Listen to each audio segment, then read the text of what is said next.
Hello everyone, how are you all today? Very excitedly, we had the first ever sideshow session for the Digital Circus yesterday, didn't we? How did it go? It went swimmingly. It was, again, a nice group of people. It's good, on this particular occasion, it's good because it's more of a two-way conversation, because it's about accountability, getting to know people, talking about your issue, not your issues, not like your business challenges. That's the one, because what goes on in your house is up to you. But it was really nice just to speak to some people about what they're up to, what they want to get out of the learnings that we're about to start with them. And yeah, I really enjoyed it, and it flew by, didn't it? The time flew by. Yeah, it did fly by, and what I liked is the sideshow session for the Digital Circus is a bit more two-way. The others are kind of hardcore learning, but that doesn't mean there's no learnings in the sideshow session, because we were talking about macro content and how to get to grips with yours and what you're doing. But one of the things we talked about was... It was really interesting. We were talking about planning content and having more of a longer term goal for what your social media is doing and why you're posting. And a lot of to and fro came about but why should I do this, how should I do this, what conversation should I do, what theme should I do, that kind of stuff. And the first thing Alan said was... the TV's done. Okay, we'll be there in a second. Thank you, darling. So just chill out, we'll be in a sec. Overthinking it will be your biggest blocker. And now, Alan, I'm just going to... You are an overthinker, aren't you? Hello. Well, we've said that. I think we've said this, but we have no issue talking about it. So I'm an overthinker, and Emily's a bit more of a shoot from the hipper. So we sort of... You are. Well, you are. Well, so creative thinker. I just go with the flow. No. I'm not disputing your creative. You're not meant to get all defensive when we're discussing something. Yeah, you are. You'll make a quicker decision, and I take a lot longer to make a decision. So together, I wasn't disputing your creativity, darling. So together, that kind of slows you down a bit and speeds me up a bit. That's why one of the many reasons we work well together. But there are a few things. So this vlog, for an example, we wake up in the morning. We haven't pre-planned it. We'll go, it's 8 o'clock, we're going to film now. We'll have a 5-minute conflab about what kind of direction we might want to take this, if there's anything that's happened the day before, or anything. Alan's been obviously reading the Ross Edgley book. And then we'll just press go, and we'll just start talking. And you could probably see that from the last 70 odd, 75? I think this is 76, yes. The last 76. It's not scripted. It is just whatever comes out in my head. So sometimes and whatever kid runs through the door. Yeah. Sometimes it works, sometimes not so much, but we go with it. But it's content that we get out each and every single day without fail, without overthinking what we're doing. We know why we're doing it. We know what the reason is, and we know that we should be showing up every day. So therefore, we do. And I think that's really key. Sorry, you were mid-flow. I think there's two, because I think we said this before we started this. There's kind of two aspects to overthinking. There's being an overthinker, and then there is overthinking. Now, admittedly, they're very, very similar, because if you're an overthinker, you will be overthinking.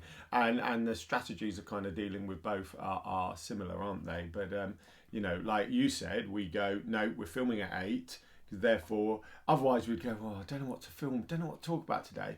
And all of a sudden it would be 9:30, and then we'd be rushing something at, what time does this go out? 2:30, so we'd be rushing something at 2, then there'd be an error and everything else. So it's about, isn't it? It's about setting those goals, the why, and everything else, and then kind of actually going with it. That's not my most profound statement ever. No, but it was quite interesting. Alan asked in the group yesterday how many of you are overthinkers, and you could see the nods going, yep.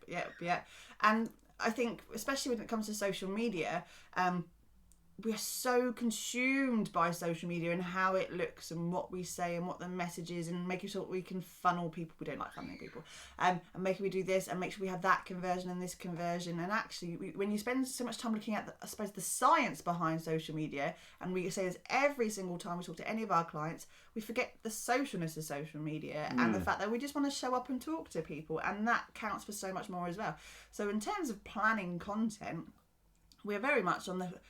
having, again, you should come into the Digital Circus, you'll find out more, but having our kind of key messages and goals and thoughts about it, and then we will literally spend no more than an hour in any kind of planning session we do, and we'll just brain dump onto paper, won't we? Yeah, no, we will. Interested. That's as much about Emily and I, because you might need it. Your parameters will need to be different because we're all different. Interesting. I have to say this. So yesterday's vlog, we talked about Ross Edgley and his book, The Art of Resilience. I think that's what it's called. Yeah. I might have to tag him again. And so I'm reading it. And look, I don't know. This may not be new or profound or anything, and it may be something absolutely out there. I just haven't got around to doing some research.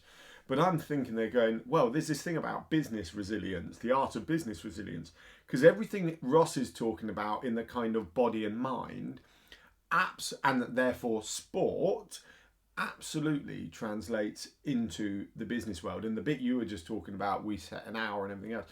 I've just read this chapter. He's like, well, we're all different, whether we're early bird risers or you prefer to, in his context, whether you want to train in the morning or train in the evenings. Yes, there are benefits, but it all depends on how your mind works. Like we both, even though I really love getting up early, Emily doesn't like getting up early, but we both work better in the morning. Yeah. So, that's quite interesting. Anyway, sorry, I digressed quite majorly. Majorly. I was going to say massively and decided I didn't want to say massively. So majorly. Don't overthink things is quite simply what the message is today. There's so much in planning, which is great, but it can be your downfall as well when you spend hours and you will procrastinate, you will question yourself. You will doubt yourself completely. You will be going on and on and on. And then actually, by the time you get around to doing it, you will be no further forward because you're still working on the perfect plan. And there is no such thing as perfect.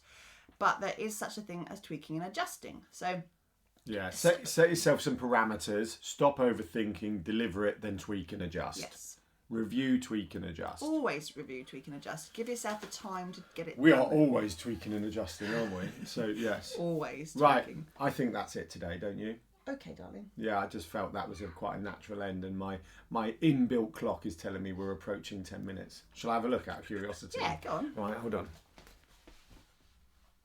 Oh, 7 minutes 38. His inbuilt clock is rubbish. Oh, come on, it's normally pretty good. You know it's normally pretty. I knew we were slowly getting there. Well, I knew we weren't over. Hey, we did a long one yet. Right, anyway, have a fab afternoon, evening, and morning if you're watching this afterwards. Bye. Bye.